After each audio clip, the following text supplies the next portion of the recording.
আসসালামু আলাইকুম রহমতুল্লাহি ওয়া বারাকাতুহু। মহাপ্লাবনের পর বহু বছর কেটে গেছে। আরবে আদ নামক একটা জাতি অতিশয় শক্তিশালী হয়ে উঠেছিল।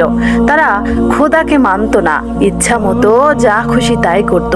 কখনো পাথর, কখনো পুতুল, কখনো গাছপালাকে পূজা করত। খোদা তাআলা তাদের হিদায়াত করার জন্য হুদ আলাইহিস সালামকে সৃষ্টি করলেন। হুদ আলাইহিস সালাম তাদের এই কুকার্য দেখে মনে মনে অতিশয় দুঃখিত হলেন। তিনি আপনার জ্ঞাতিবর্গকে ডেকে বললেন, তোমাদের কুপথ থেকে সৎপথে আনবার জন্য খোদা আমাকে পাঠিয়েছেন। যদি তোমরা তার প্রতি ঈমান না আনো তবে তিনি কঠিন গজব তোমাদের উপরে নাজিল করবেন। তোমরা আল্লাহ তাআলার ইবাদত করো। আল্লাহ ছাড়া আর কোনো উপাস্য নাই। তিনি এক, অদ্বিতীয় এবং নিরাকার। তিনি দয়ালু ও মহান। কাফেররা তাকে জিজ্ঞাসা করলো, তুমি কি ভেবেছো যে তোমার কথা মতো আমাদের ধর্ম ছেড়ে তোমার নিরাকার আল্লাহর ইবাদত করব? তোমার চালাকি আমাদের কাছে চলবে না। যদি বেশি বাড়াবাড়ি করো তবে মেরে তোমার হাড় গুড়গুড়ো করে দেব। হযরত হুদ আলাইহিস সালাম তাদের কথা গ্রাহ্য মাত্র করলেন না। তিনি এই কুফতগামী লোকেদের ধর্মপথে আনবার জন্য যথাসাধ্য উপদেশ দিতে লাগলেন। মাত্র অল্প কয়েকজন লোক তার কথায় বিশ্বাস করে আল্লাহর প্রতি ঈমান আনলো। অধিকাংশ লোকই তার উপদেশ শুনল না।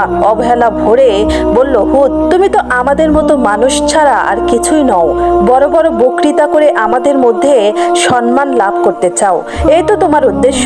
যদি আল্লাহ তাআলা শিক্ষা দেওয়ার দরকার হয় তাহলে তিনি অন্যভাবে আমাদের শিক্ষা দিবেন। এজন্য তুমি এত মাথা ঘামাও কেন? তুমি নিজের চরকায় তেল দাও, আমাদের জন্য ভেবো না। হযরত হুদ আলাইহিস সালাম যখন লোকেদের সৎ পথে আনতে পারলেন না তখন তিনি নিরুপায় হয়ে আল্লাহ তাআলার নিকট মনের দুঃখ আরাজ করতে লাগলেন। হে রহমান, হে রহিম, আমার কথায় এরা কর্ণপাত মাত্র করলো না। এরা বড় পাপী। তুমি ছাড়া এদের শিক্ষা দিতে পারে এমন আর কেউ নেই। তুমি এদের কঠিন শাস্তি দিয়ে বুঝিয়ে দাও তোমার মহান অস্তিত্ব। তুমি সর্বশক্তিমান। তুমি এদের চেতনা জাগ্রত করো। খোদা তাআলা তার প্রার্থনা মঞ্জুর করলেন। এরপর হুদ আলাইহিস সালাম ধর্ম প্রচার বন্ধ রেখে নীরবে নিজের ঘর সংসারের কাছে মনোসংযোগ করলেন। কাফেরেরা হুদ আলাইহিস সালামকে এরূপে চুপচাপ থাকতে দেখে খুব ঠাট্টা এবং বিদ্রূপ করতে লাগলো। সবাই বলতে লাগলো, হুদ এবার ঠিক হয়েছে, আমাদের ঠকানো অত সোজা নয়, তাই চুপচাপ বসে গেছে ঘর সংসার নিয়ে। বেচারা এত গলাবাজি করলো বটে, কিন্তু সবই ব্যর্থ হলো। একদিন মহান আল্লাহ তাআলা হযরত হুদ আলাইহিস সালামকে জানিয়ে দিলেন, এবার পৃথিবীতে ভয়ানক ঝড় বৃষ্টি হবে।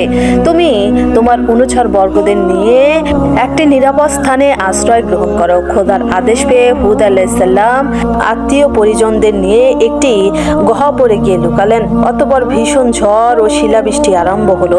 প্রবল ঝড় ও ঘূর্ণিবায়ুতে মাটির উপরের ঘরবাড়ি, গাছপালা কিছুই আর দাঁড়িয়ে রইল না, সমস্ত ধ্বংস হয়ে গেল। এবং তারপর ধীরে ধীরে প্রকৃতি শান্ত হলো।